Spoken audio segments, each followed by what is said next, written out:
இன்னைக்கு என்ன விலாகுன்னு பார்த்தீங்கன்னா சண்டே வந்துட்டு என்னோட ரொட்டீன் எப்படி இருக்கும் அப்படிங்கிறது தான். நான் வந்து ஒரு 11 மணிக்கு மேலே போய் எல்லா வெஜிடபிள்ஸும் வாங்கிட்டு வந்துடுவேன். வீக்லி ஒன்ஸ் தான் வந்துட்டு வெஜிடபிள் வாங்குவேன். ஸோ 1 வீக்குக்கு என்னென்ன வேணுமோ எல்லாமே வாங்கிட்டு வந்துடுவேன். அது வந்து 500 ரூபாய்க்குள்ளே எவ்வளோ முடியுமோ அவ்வளோ தூரம் குறைச்சி தான் வாங்குவேன். பட் நம்ம ஃப்ரூட்ஸ் வாங்கும்போது ஆட்டோமேட்டிக்காக ஜாஸ்தி ஆகிடுது.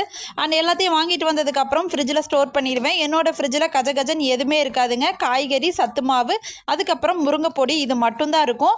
எப்போவுமே இப்படி தான் இருக்கும்.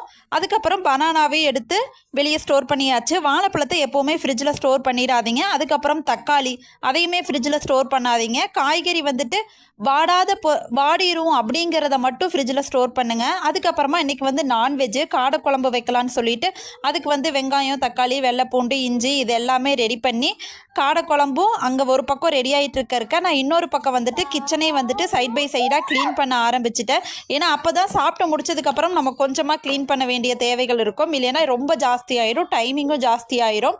அதுக்கப்புறம் வெளியே வந்து கொஞ்சம் செடியெல்லாம் ரீஅரேஞ்ச் பண்ணலான்னு சொல்லிட்டு அதுக்கான வேலைகளையும் ஸ்டார்ட் பண்ணிட்டேன். ஒரு வழியாக அதையும் ரீஅரேஞ்ச் பண்ணிவிட்டு கொஞ்சம் துணி துவைக்கிற வேலை இருந்தது.